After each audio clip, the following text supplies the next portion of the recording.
النوحۃ من عمل الجاہلیہ، نوحہ کرنا جاہلیت کے اعمال میں سے ہے، لہذا کسی شخص کے لیے جائز نہیں کہ وہ نوحہ کرے۔ لیکن ہمارے یہاں تو رواج یہ ہے کہ مرنے والے سے جب کسی کا انتقال ہوتا ہے، عورتیں آتی ہیں گول در گول کی شکل میں، اور وہ اپنے چہروں پر تھپڑے مارا کرتی ہے، اپنے گریبان چاک کرتی ہے، اور اگر کسی کے گھر میں، کسی کتاب و سنت کے داعی کے گھر میں، کتاب و سنت پر عمل پیرا ہونے والے کے گھر میں اگر یہ کام نہیں کیا جاتا تو ہمارے معاشرے میں اس کو مایوس سمجھا جاتا ہے، لوگ اس پر تانے کستے ہیں، لوگ اس پر چلنے کستے ہیں کہ کیسے ہیں انہیں اپنے مرنے والوں سے محبت نہیں، یہ ان پر روتے نہیں، ان پر گریبان چاک نہیں کرتے، ان پر ماتم نہیں کرتے، جب سے شریعت رسول پاک صلی اللہ علیہ وسلم نے نوحہ کرنے سے منع فرما دیا، اور 3 دن سے زیادہ تو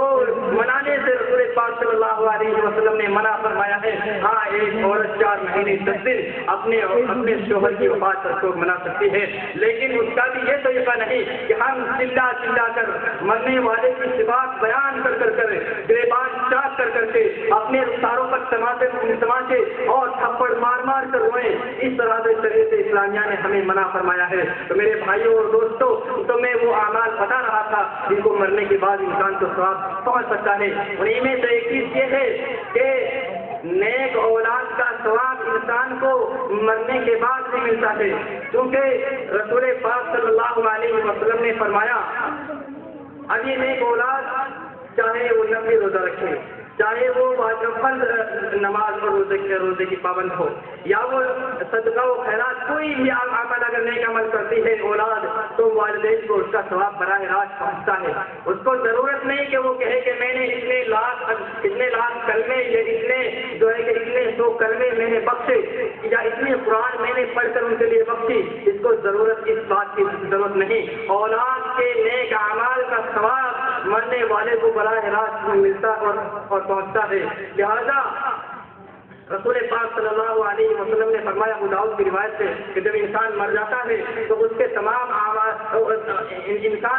رسول پاک صلی اللہ علیہ وسلم نے فرمایا کہ انسان جو بھی کچھ کھاتا ہے سب سے فاضلہ چیز اس کے اپنے ہاتھ کی کمائی ہوتی ہے، اور اولاد انسان کی اپنی کمائی ہے۔ اور رسول پاک صلی اللہ علیہ وسلم کی خدمت میں حضرت عائشہ رضی اللہ تعالیٰ عنہا کی حدیث سے وہ کہتی ہیں کہ رسول پاک صلی اللہ علیہ وسلم کی خدمت میں ایک شخص حاضر ہوئے، کہتی ہیں کہ رجلا قال يا رسول الله ان امي ماتت ولم توصي واظنها لو تكلمت لتصدقت افلها اجر ان تصدقت عنها، بخاری کی روایت سے کہتے ہیں کہ ایک شخص رسول پاک صلی اللہ علیہ وسلم کی خدمت میں حاضر ہوئے اور عرض کیا کہ اللہ کے رسول صلی اللہ علیہ وسلم، میری ماں کا دیہانت ہو گیا ہے، میری ماں کا انتقال ہو گیا ہے، اور انہوں نے کوئی بات نہیں کہی، انہوں نے کوئی نصیحت نہیں کی، اچانک ان کا انتقال ہو گیا، کوئی بات نہیں کی، اور میرا گمان ہے، میں سمجھتا ہوں اگر میری ماں بات چیت کرتی، مجھے کوئی حکمات کہتی تو وہ صدقہ کرنے کے لیے کہتی، اب اگر میں اپنی ماں کی جانب سے صدقہ کرتا ہوں، اپنی ماں کی جانب سے خیرات کرتا ہوں، تو کیا اس کے لیے اجر ہے؟ آپ صلی اللہ علیہ وسلم نے فرمایا، ہاں اس کے لیے اجر ہے۔ میرے بھائیوں، انہی باتوں کے ساتھ میں اپنی اس تقریر کو ختم کرتا ہوں، کیونکہ وقت ختم ہو گیا ہے۔ رب العالمین سے دعا ہے کہ رب العالمین ہم مسلمانوں کو ان تمام بدعات و خرافات سے محفوظ رکھے، رب العالمین ہمیں کتاب و سنت کا شیدائی بنائیں اور کتاب و سنت کا عامل بنائیں، رب العالمین ہمیں نیک عمل کرنے کی توفیق دے، آمین۔ وآخر دعوانا الحمدللہ رب العالمین۔ السلام علیکم ورحمۃ اللہ وبرکاتہ۔ آپ حضرات ابھی